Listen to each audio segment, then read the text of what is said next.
Remember the days of lines around the block at open houses and multiple bids for a single home? A new report by Redfin says home buyers are now backing out of sales at a stunning rate.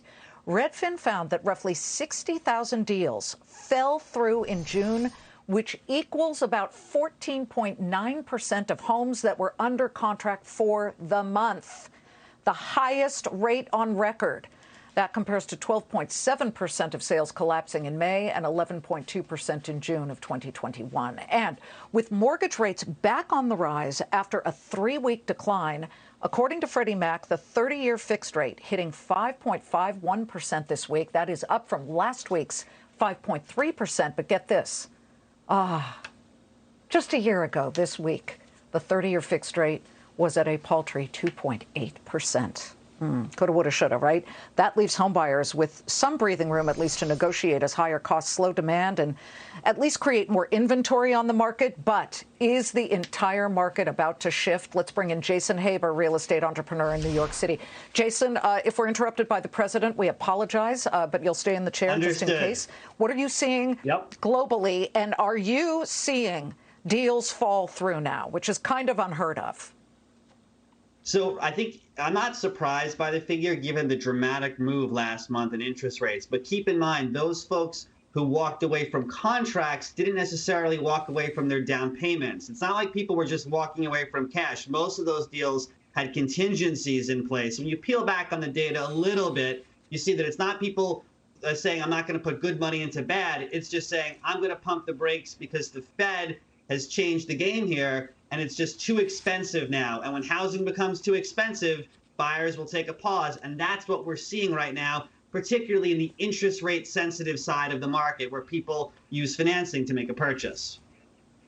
But this data shows, Jason, that people are starting to renege, whereas just a year ago and a year and a half ago, they were desperate. It was like the Hunger Games just to try and get in and see a house and make a bid on with it. An offer. I mean, absolutely. I know people would give blood, do anything to get the deal. It's changing. And by the way, like you said when we started the segment, rates were under 3% a year ago. The difference between buying at, say, 3% and over 5% is immense. And it's going to change what buyers can afford to do. Affordability is a real issue, particularly with the lack of supply across the country of housing. And that's something we need to address on a policy side. The high end of the market. Okay, you just sold a $70 million apartment in New York City to somebody.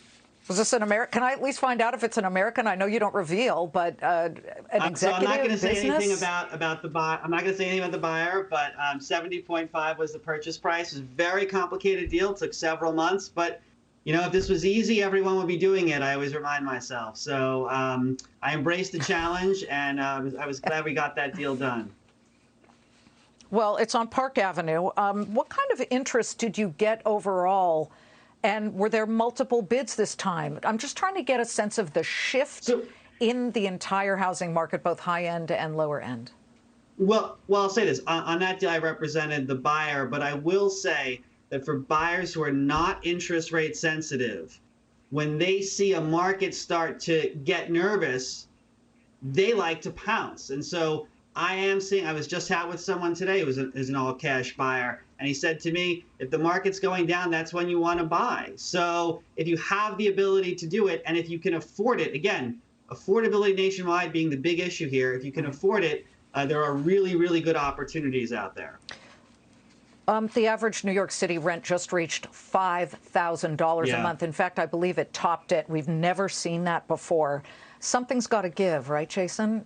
It's too high. I do believe we're going to start to see cracks in the market. I think that 5,000 is just simply too high. That being said, again, we have a supply problem here in New York City. We don't have enough quality, affordable housing. And so as a result, you have 3 people fighting over one apartment, and it's going to drive up the price. Part of this is also seasonality. The rental market tends to peak around now and into August, and then sort of comes down a bit. But still, it's too high, and policymakers need to address this. We must have affordable housing here in New York City for the city to have a future, and right now we do not have enough of it. Well, just look on your screen. Consumer Price Index, the breakout for rent, for shelter, up 5+% year over year. Too high. And yet the inventory, the inventory is interesting too, because Redfin also showed that for, I believe, 2 months in a row, we've started to now see a tiny uptick in inventory for at least homes. And maybe that's because rates are rising and people are backing away. Yeah, well, that will push people though to the rental market. Remember, if you say I'm priced out of the sale market, you have a need for shelter and housing, it's going to push you into the rental market. So those pressures are going to remain in a higher interest rate environment.